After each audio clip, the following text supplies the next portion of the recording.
Satyanand, who is standing in for Right Honorable Sir Anand Satyanand. Much as he wanted to be here, unfortunately, he's taken ill, but he's requested his daughter Anya to represent him. Anya is the second born daughter of Sir Anand and Lady Susan Satyanand and is an educator and advocate for young people. Over the last 2 decades, she has worked for and with young people in many different contexts. In Aotearoa, in South London, in schools and civil society organizations. In her current role as executive of the Princess Trust New Zealand, she's equipping young people with what they need to thrive and participate in New Zealand's rapidly transforming economy, bridging the gap between education and the changing world of work. My pleasure to give you Anya Satyanand.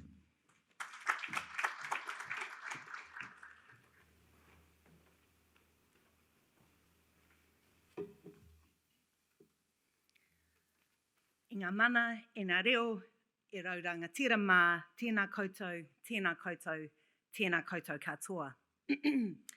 I bring really good wishes from my father Anand, who is sad not to be with you all, and who conveys his good wishes for deep and wide and productive discussions and outcomes over the course of today. My name is Anya Satyanand, and it's my privilege to deliver this keynote address on behalf of Sir Anand Satyanand. Though it's my voice, these are his words and his vision and ideas and aspirations.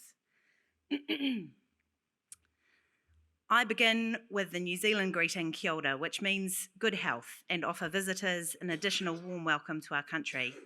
I add some complimentary Indian greetings, namaste, namaskar, sat sri akal, kem cho, and shubh prabhat. I offer support to the many people present making a contemporary contribution to increasing Indo-New Zealand business links. A central player is our host, the India-New Zealand Business Council. Its efforts are met by the number of business people who are here today. Lastly, there are government officials on both sides playing an important part in developing processes. I then state my own individual background, which is part of the chemistry.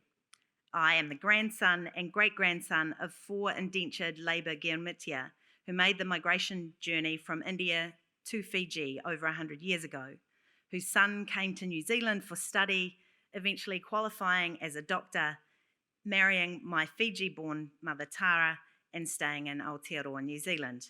They had 2 sons, of whom I am the elder. I have been fortunate to enjoy the benefits of a New Zealand education and subsequent professional life as a lawyer, judge, and ombudsman. Our family has always been proud to acknowledge its Girmitia background.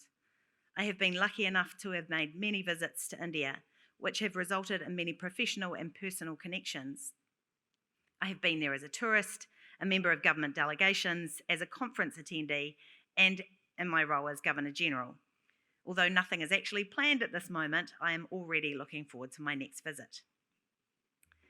New Zealand and India's national stories connect up in a general sense through our shared experiences of being colonised by Britain.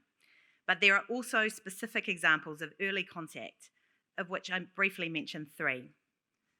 The first is one of the most prized artefacts of New Zealand's National Museum, called the Tamil Bell. Inscribed on it are the words Mohyuddin Book's ship's bell. The bell's precise origins and how it got to New Zealand remain a mystery.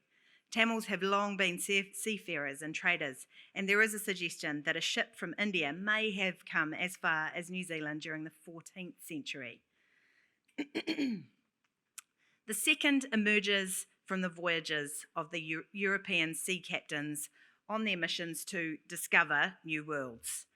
Abel Tasman and James Cook are the most well known. There was also Captain Jean-Francois de Surville of the vessel Saint Jean-Baptiste, which travelled from Chandnagore, a small enclave in French India on the Hooghly River near to Kolkata, in 1769, on a voyage of discovery which included New Zealand and which had some landings and interaction with Māori. There is a lingering suggestion that more than one of his crew, which included Indians, made their escape from the ship and took up life in Aotearoa, New Zealand. The third is the person reputed to have first found gold in New Zealand in the South Island in 1860, he being an Indian locally called Edward Peters, who had come to New Zealand from Mumbai and had worked as a labourer. For 200 years going on from these times, the population of New Zealand Indians remained low and less than 10,000. However, in the last 30 years, with changes in immigration policies and encouragement of new people to come here on merit from many countries, including India, the number of people of Indian origin here now numbers more than 200,000. The connections between our two countries stretch beyond the migration and movement of people. That connection is a topic which is addressed in the principal summit themes. The contribution of those themes begins to address the enormous challenge provided by the outlook of a distant South Pacific country, Aotearoa New Zealand, which relies on external connection for its survival, with the vastness of the Asian country India, with its diverse expanse from the Himalayan peaks to the Indian Ocean coastline, with a history reaching back 5 millennia and a territory which elsewhere in the world would cover at least 2 time zones. Its population today is 1.33 billion, comprising 17.5% of the world, and will become the world's most populous country, surpassing China in the 2020s.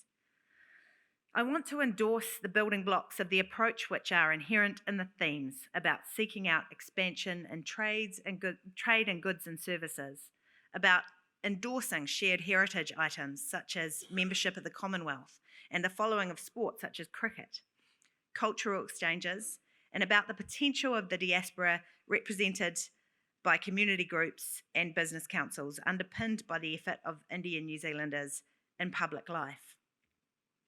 I also want to endorse the direction of travel highlighted by the fact that this summit is part of a continuing series that expresses relationship goals and an action plan that make for deepening, comprehensive, and meaningful connections. I want to then end with challenges addressed to both sides of the relationship. From the New Zealand side, it is for us as a country to move beyond statements of policymakers into consequent actions of our business entrepreneurs and education providers. This will call for taking concrete steps to make business relationships even more successful, to increase tourism, and to develop education possibilities. From the Indian side, the challenge, if I may say so respectfully, is twofold. The first part is to build on the notion that the government of India has, in the time since 2000, adopted an entirely new approach toward people of Indian origin living in many countries of the world. I quote from a recent article by the well-known Professor Aparajita Gangotpadhyay of the University of Goa, writing in the India Quarterly as follows. As is well known, the policy developed and continued since Jawaharlal Nehru after independence in 1947 considered overseas Indians as an external entity outside the purview of Indian domestic and foreign policy formulations. Nehru categorically advised his overseas brethren to integrate themselves within their host countries. This policy of impassiveness towards expatriate Indians continued until the 1980s. Thereafter, a transformation has been in motion, brought about in part by realisation that the diaspora comprises up to 30 million who wish to maintain the connection. The second part for India is for India to take New Zealand even more seriously than in the past, to advance matters such as a free trade agreement and direct air transport links, and to seek ways in which common membership of organisations like the Commonwealth and ASEAN can be enhanced. Scientific cooperation, especially with a maritime focus, and advancing the precepts of the law of the sea towards comprehensive oceans governance and the articulation of an oceans policy will benefit not only ourselves but billions of people in our respective hemispheres. We do have, in support of this, common ties of use of the English language, institutions of government such as Parliament and the courts, as well as business and commercial systems that should make this straightforward. In these endeavours, everyone's presence here for today under the leadership of the INZBC is welcomed. I end citing a Māori proverb which goes, Naku te raudo, no te raudo, ka ora ai te iwi. That translates as, with the contents of your basket and the contents of my basket, the people will flourish.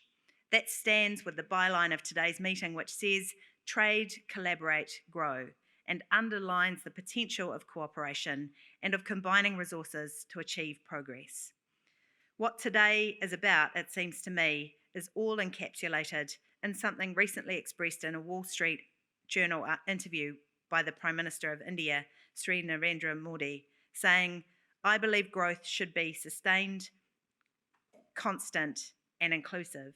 It's only meaningful if these three things are there. Otherwise, they're just economic figures. I thank you for your kind and courteous attention. Nō reira, tēnā koutou, kia ora koutou katoa.